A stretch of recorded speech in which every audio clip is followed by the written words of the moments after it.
嗨，欢迎回来，我是栗子。没错 ，OPPO 的人像专家系列 OPPO Reno 新机又来啦。继5个月前我们开箱 Reno 10 Pro Plus 之后，这次 OPPO 再次献上了 Reno 11 Pro 以及 Reno 11两款新机。不过今天主要带大家来看的是我手上的这支 Reno 11 Pro。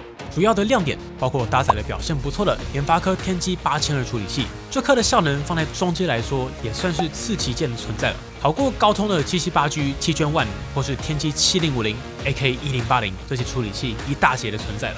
所以今年的 Reno 11 Pro 和去年的10 Pro 定位完全不同。去年的10 Pro 用的是778G 嘛，而今年的11 Pro 只是直接拉到了天玑8200，不只是效能拉了一圈，天玑8200也是发哥的次旗舰处理器，所以这次的能耗比、功能支援，像是相机演算法的处理速度、录影表现都更值得期待。我先直接带大家来看 CPU 的效能差异，大家都懂了。在 Geekbench 5当中 ，Reno 11 Pro 搭载了天玑8200，单核拿下990分，多核3675分。开启高效能模式，则是可以进一步解放到单核1047分，多核3860分。对比 Reno 10 Pro 的778G， 单核大概强了24%，多核则强了近30%。我相信大家看懂了，我们就继续往下。萤幕用的也还算不错，采用的是 Full HD Plus 120Hz 的 OLED 萤幕，并且也拥有2160Hz 的高频 PWM 调光，对眼睛敏感、容易疲劳的朋友来说是个好消息。相机用料也是在水准上 ，IMX890主镜头、超广角、长焦也都有，没有凑数镜头。看这个规格，以中阶来说，好像还不错吗？不是，怎么可以用感觉的啊？来帮你的节目就是要来看实测啊！究竟 Reno 11 Pro 的实际表现如何呢？我们就一起来看看吧。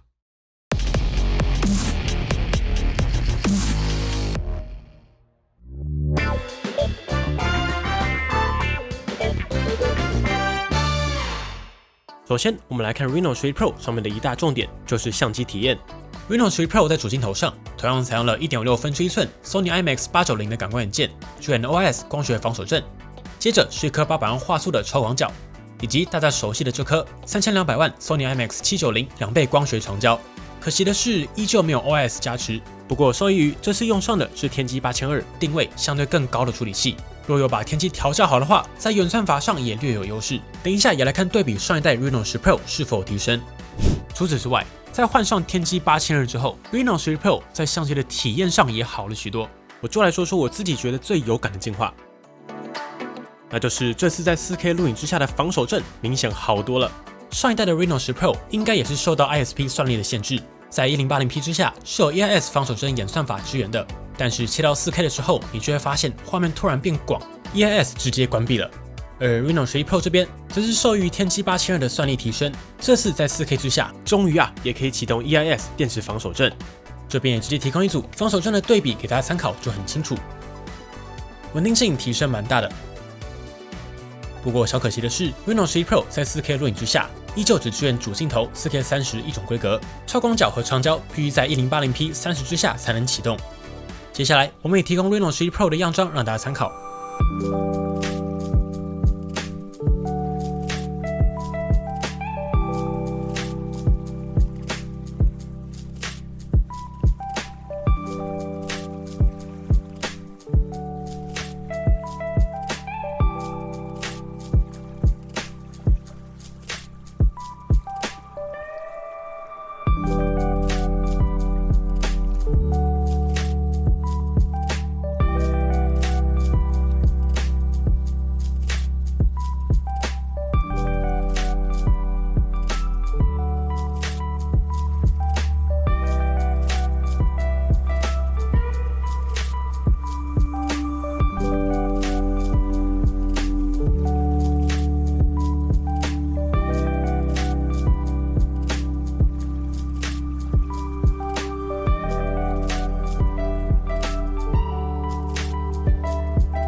接着我们来看外观，我就讲重点，不浪费大家时间。在我手上的就是这次的 Reno 11 Pro，相较起上一代的 Reno 10 Pro 相对简约的设计风格 ，Reno 11 Pro 把整个艺术感拉到最高。远看表面有着亮粉点缀，再近一点反一反光线，可以看到机身表面的棱线是会随着光影变化的。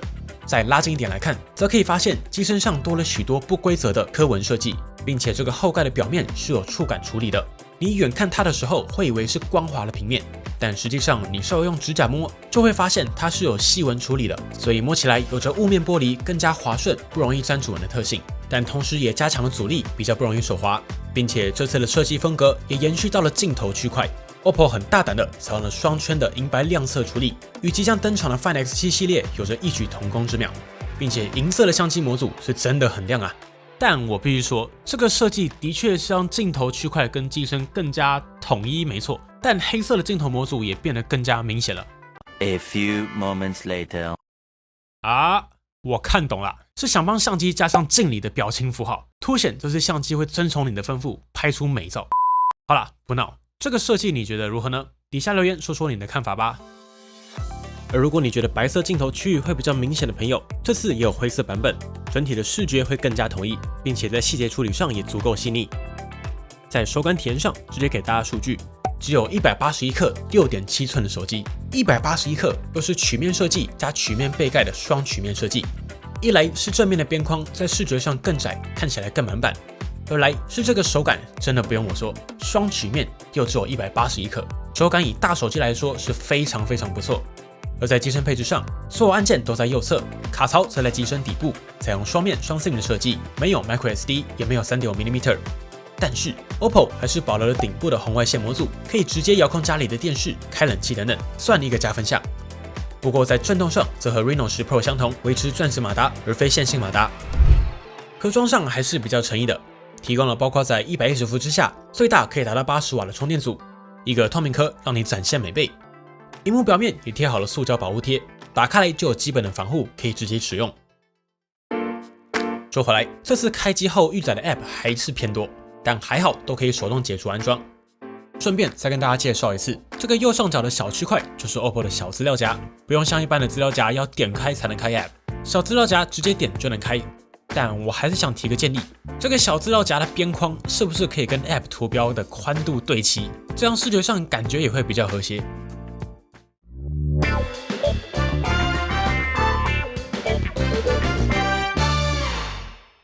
接着，我们就直接来看这次最大的亮点——效能。帮你手上的 Reno 11 Pro 搭载的是采用台积电4奈米制程打造的联发科天玑8200，记忆体也拉满，搭配12GB LPDDR5X 的 RAM 以及 UFS 3.1 512GB 的存空间。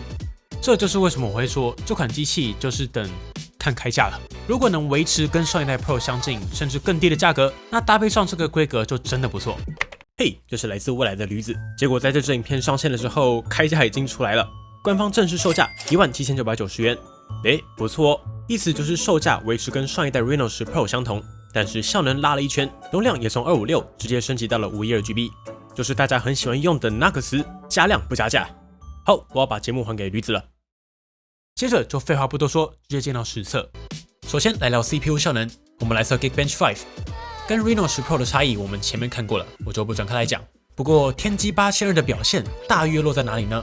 大约是888到8千万这个区间当中，但是能耗 OK 的版本就是了，相对来说也是中阶手机当中更为优势的选择。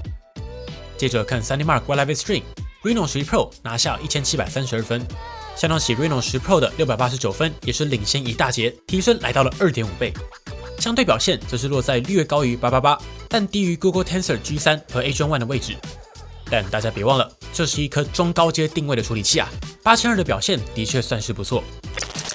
接着我们就来看游戏实测，先来热个身，首先是 PUBG， 直接测效能模式，在 HDR 及新帧率30分钟左右的游玩下 ，Reno 11 Pro 的平均帧数来到 59.1帧，全程顺跑，温度也是维持体温级发热，正面35.7度，背面则是36.4度，吃鸡对天玑8200来说真的是毫无压力啊！不浪费大家时间，直接进入到效能测试软体原神。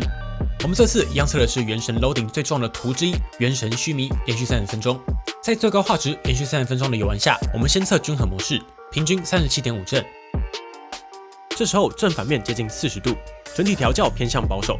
不过须弥这个图本来就是 Loading 较重的图，所以不要看只有37.5帧啊，这个成绩已经是略高于888跟很多 H1 的手机的。若我们调整成中画质，就可以进一步达到平均40帧以上。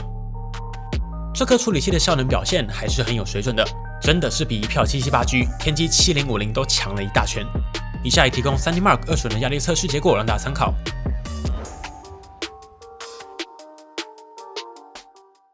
而在续航力部分 ，Reno 11 Pro 采用4600毫安时的电池设计，在120赫兹模式中拿下9小时1分的成绩，这个表现大约落在一天一充的边缘。不过跟大家说明，这个成绩是全程120赫兹之下的结果，一般使用会再更持久一些。不过我的建议是直接选择智慧切换这个选项会更稳。这时候的表现约来到11小时23分，达到刚好一天一充的表现。不过 Reno 11锁90赫兹的状况还是相对明显的，像是 Chrome、Facebook、YouTube 都是直接锁90。不过好消息来了，我们之前的建议 OPPO 是真的有听到，而且改了耶。这次在设定当中可以看到一个自定应用程式萤幕更新率的选项，在这边就可以手动把 App 解放到全程120赫兹。不过要注意哦，解放后的 App 就是全程120赫兹。像是在预设模式下，打开 YouTube 界面原本是90赫兹，当你全萤幕播放影片了之后，就会自动跳回60赫兹进行省电。但你开120赫兹就没有咯，它就会变成全程维持120赫兹，但至少比原本完全不能调好多了，并且很多 App 不会突然从120锁回60，120就是120，这边真的要给 OPPO 一个掌声。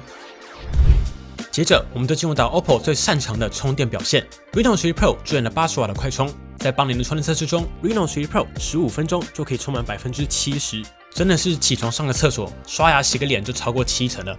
并且完整充满也只要25分钟就能完成，毫无电量焦虑啊。不过 Reno 11系列还是没有支援无线充电，这点稍微可惜。而在生物辨识上 ，Reno 11 Pro 同样支援脸部以及位置略微靠下的萤幕指纹辨识，两者的速度表现都还不错。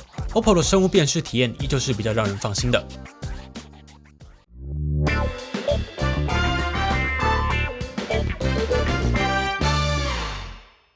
最后我们看到影音娱乐。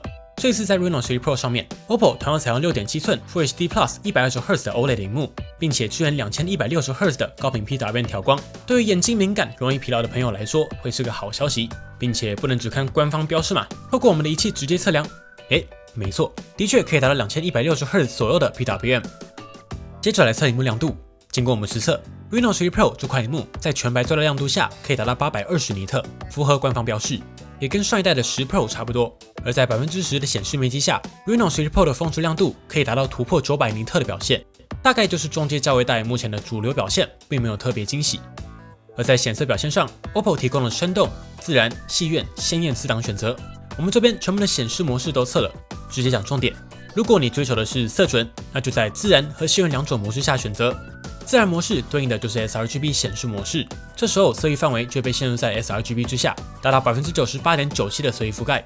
同时色准也是亮点 ，Delta E 只有 1.55， 这个数字小于2就是代表色准够准的意思。而在剧院模式下就是对应 P3 色域，达到 98.82% 的 P3 覆盖，同时 Delta E 也只有 1.5， 色准够准。那其他两个模式呢？从结果上来看，生动模式的调校就是遵循 P3 色域，但 CCT 更偏向讨眼球的冷白色，达到 7300K，Delta E 来到8左右。而鲜艳模式就是完全不管标准了，能撑多大就多大，这时候显色也最鲜艳，但 Delta E 也是来到9左右，偏离色准。简单来说，要准就是自然和剧院两个模式选择。而在音效体验上 ，Reno 11 Pro 就可惜了，同样只提供底部单喇叭的设计，但音质和音量都还算 OK。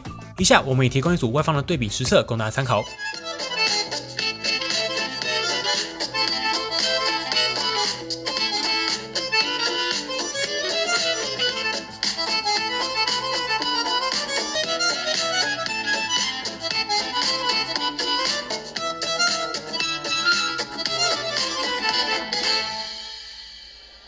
好啦，本期节目就先到这里。最近真的是心机连发，这集我们也在有限的时间内尽可能把重点都测完了。